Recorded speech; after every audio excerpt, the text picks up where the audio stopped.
اعوذ باللہ من الشیطان الرجیم بسم اللہ الرحمن الرحیم رب اشرح لی صدری ویسر لی امری واحلل عقدۃ من لسانی یفقہوا قولی۔ ریاض الصالحین دوسرا حصہ، احادیث نبی صلی اللہ علیہ وسلم۔ حضرت عروہ بن زبیر رضی اللہ تعالی عنہ بیان کرتے ہیں کہ حضرت سعید بن زید بن عمرو بن نفیل رضی اللہ تعالی عنہ سے عروہ بنت اوس نے جھگڑا کیا اور حضرت مروان بن حکم جو کہ مدینہ کے گورنر تھے ان تک اپنی شکایت پہنچائی اور اس نے دعویٰ کیا کہ زید نے اس کی کچھ زمین قبضہ لی ہے۔ حضرت سعید رضی اللہ تعالی عنہ نے کہا، کیا میں رسول اللہ صلی اللہ علیہ وسلم سے وعید سننے کے بعد اس کی زمین کا کچھ حصہ قبضہ کر لیتا؟ حضرت مروان رضی اللہ تعالیٰ عنہ پوچھا، تم نے رسول اللہ صلی اللہ علیہ وسلم سے کیا وعید سنی ہے؟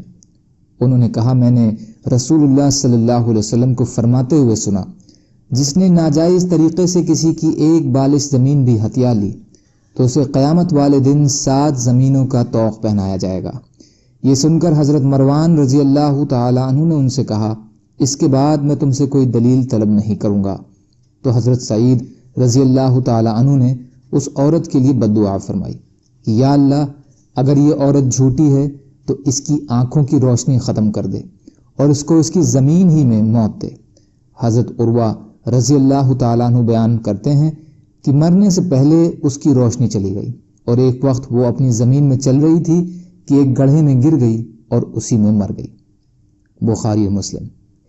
اور مسلم کی ایک روایت جو محمد بن زید بن عبداللہ بن عمر سے اسی کی جیسی آئی ہے، اس میں ہے کہ محمد بن زید راوی حدیث نے اس عورت کو اندھا اور دیواریں ٹٹولتے ہوئے دیکھا۔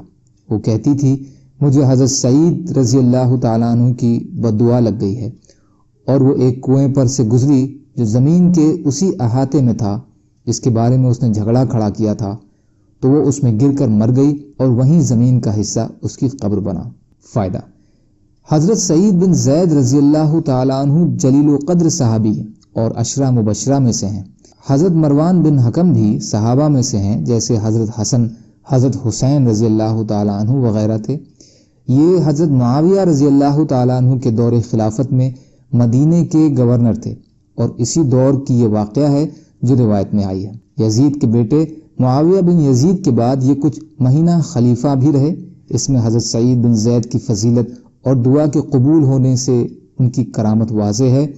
دوسرا، نیک لوگوں کو تکلیف دینے سے بچنا چاہیے تاکہ انسان ان کی بد دعا سے محفوظ رہے، کیونکہ مظلوم کی بد دعا اللہ کبھی کبھی فوراً قبول فرما لیتے ہیں۔ اللہ تعالیٰ کہنے سننے سے زیادہ عمل کی توفیق عطا فرمائے۔ یا اللہ، مظلوم کی بد دعا سے بچنے کی توفیق عطا فرمائیے۔ یا اللہ، جو بھی مسلمان بھائی بہن جہاں بھی پریشان حال ہیں، آپ ان کی مدد فرمائیے اور ہم سب کو بھی اپنی استطاعت کے بقدر اپنا حق ادا کرنے والا بنائیے۔ یا اللہ، رحم کا، کرم کا، عافیت کا، درگزر کا معاملہ فرما دیجیے۔ سبحان اللہ و بحمدہ، سبحانک اللہم و بحمدک، اشہد ان لا الہ الا انت، استغفرک و اتوب الیک۔ سبحان ربک رب العزت عما یصفون وسلام علی المرسلین والحمد للہ رب العالمین، برحمتک یا ارحم الراحمین، لا الہ الا اللہ، محمد رسول اللہ۔